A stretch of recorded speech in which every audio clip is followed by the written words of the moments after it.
Assalamualaikum warahmatullahi wabarakatuh. Halo teman-teman, kembali lagi ke channel YouTube aku, Novanita Sari.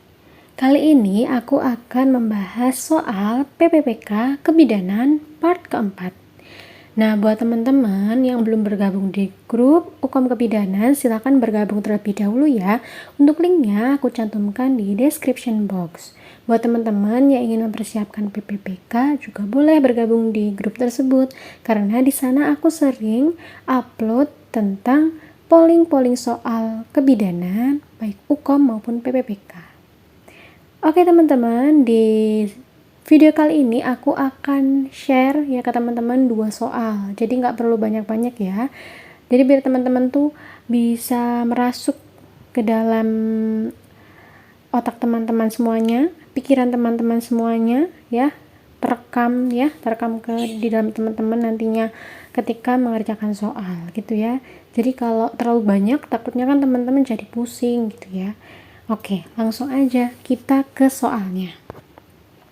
Nah, untuk soal ini silahkan teman-teman pause terlebih dahulu videonya, kemudian teman-teman coba kerjakan ya. Baik, kalau sudah kita bahas soalnya. Soal yang pertama, pertanyaannya adalah, apakah asuhan kebidanan yang tepat untuk kasus di atas? Ya, asuhan kebidanan yang tepat. Oke, kita baca kasusnya. Nyonya D membawa bayinya yang berusia 25 hari ke puskesmas dengan keluhan terdapat bintik-bintik putih di daerah lidah dan langit-langit mulut bayi. TTV dalam batas normal. Bayi Nyonya D mendapatkan ASI dan susu formula. Nah, teman-teman di sini bisa menangkap ya, kira-kira diagnosa apa yang bisa kita tegakkan dari kasus ini. Nah, kita garis bawahi di sini ada bintik-bintik putih di daerah lidah dan langit-langit mulut bayi. Dan dia mendapatkan ASI susu formula. Jelas banget ya teman-teman, apa diagnosanya? Oral thrush ya. Nah, kita udah dapat diagnosanya nih. Jadi teman-teman misalnya memberikan asuhan kebidanan yang tepat, jadi teman-teman kan harus paham dulu apa sih masalahnya gitu ya. Di sini masalahnya adalah bintik-bintik di daerah lidah dan langit-langit mulut bayi. Kira-kira apa sih asuhan kebidanan yang tepat? Opsi A, menganjurkan ibu untuk membersihkan mulut bayi dengan larutan antiseptik. B, menganjurkan ibu untuk memberikan larutan gentian violet. Apa sih gentian violet? C, menganjurkan ibu untuk mengoleskan nistatin ke payudara. D, menganjurkan ibu untuk memberikan salep zinc oksida ke mulut bayi.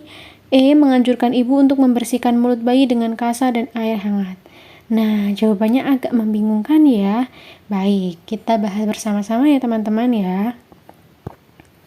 Nah, jawabannya B teman-teman.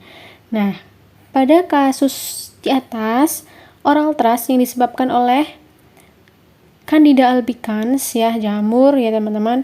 Oral thrush pada mulut bayi di atas ini dapat diatasi dengan membersihkan menggunakan 1 gelas air hangat ditambah 1 sendok garam menggunakan kasa untuk membersihkannya. Jadi dibersihkan terlebih dahulu pakai air hangat dan 1 sendok garam. Kemudian diteteskan nistatin ya teman-teman, atau dioles 3-4 kali sehari. Nah, kalau tidak tersedia nistatin, dapat juga menggunakan gentian violet. Hal tersebut dilakukan hingga oral thrush-nya menghilang, gitu ya. Jadi di sini gentian violet ini bisa menjadi antibakteri, gitu ya teman-teman. Nah, dari buku MTBS, penanganan atau penata laksanaan oral thrush adalah seperti ini ya teman-teman ya. Nah, jadi jawabannya yang opsi B ya teman-teman. Kalau ini kan ke payudara, salah ya teman-teman ya, harusnya kan ke mulut bayi yang ada oral thrush-nya itu ya. Kalau nggak ada nistatin, diganti gentian violet. Sebenarnya jawaban nomor 3 betul, tapi di sini yang salah adalah kok mengoleskannya di payudara, bukan ya? Oke, antiseptik jelas bukan ya teman-teman ya. Zinc oksida, apa sih zinc oksida? Nanti kita akan bahas di slide selanjutnya. Kemudian di sini kasa dan air hangat aja. Nah, yang sesuai MTBS adalah ditambahkan dengan 1 sendok garam. Gitu ya teman-teman ya. Oke, kita ke soal selanjutnya. Gampang ya, soal nomor 1 ya. Oke, soal nomor 2. Pertanyaannya adalah, apakah asuhan kebidanan yang tepat untuk kasus di atas? Kasus soalnya adalah Nyonya Z membawa bayinya yang berusia 7 bulan ke puskesmas dengan keluhan sejak 6 hari yang lalu. Bayinya rewel dan menangis ketika dipasangkan celana ataupun popok. TTV dalam batas normal. Hasil pemeriksaan fisik oleh bidan didapatkan ruam kemerahan di area pantat dan genitalia bayi. Nah, kira-kira apa sih asuhan kebidanan yang tepat untuk kasus di atas? Nah, teman-teman bisa tahu ya, kita tarik kesimpulan di sini, bisa tarik diagnosanya adalah ruam popok atau diaper rush. Diaper rush ya. Kalau di bahasa Inggrisnya diaper rush atau ruam popok. Nah, kira-kira mana sih asuhan kebidanan yang tepat? A. Memberikan bedak salisil. B. Memberikan antibiotik. C. Membiarkan saja. D. Memberikan salep zinc oksida. E. Memberikan gentian violet. Nah, kira-kira yang mana nih? Kita bahas bareng-bareng ya. Nah, jawabannya adalah D, teman-teman. Kita kasih zinc oksida. Kenapa? Karena zinc oksida ini dapat digunakan untuk mengatasi iritasi akibat ruam popok. Jika dioleskan pada bagian yang terkena, zinc oksida akan membentuk lapisan perlindungan agar bagian tersebut tidak tergesek dan lukanya tidak bertambah parah.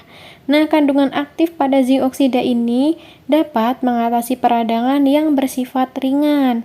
Nah, kenapa nggak dikasih bedak salisil? Karena bedak salisil ini dapat mencetuskan respon iritasi atau hipersensitivitas. Nah, kulit bayi itu kan cenderung kulitnya sensitif. Jadi kalau dikasih salisil nanti akan bertambah parah atau mencetuskan iritasi itu tadi. Gitu ya teman-teman ya. Jadi teman-teman harus bisa bedain gentian violet, nystatin untuk mengatasi oral thrush. Zinc oksida bisa digunakan untuk tadi mengatasi diaper rush itu tadi. Gitu ya teman-teman ya. Jadi jawabannya adalah E. Salah. Yang D teman-teman, sorry. Yang D. Gentian violet adalah untuk tadi apa? Oral thrush, gitu ya.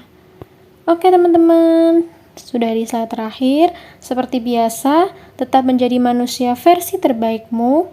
Badan boleh lelah, tapi jangan sampai menyerah. Semoga apa yang teman-teman pelajari, apa yang teman-teman kerjakan nanti ketika tes dimudahkan, dilancarkan, dan mendapatkan hasil yang maksimal. Amin. Oke, sekian dulu dari aku. Semoga bermanfaat. Wassalamualaikum warahmatullahi wabarakatuh. Bye-bye.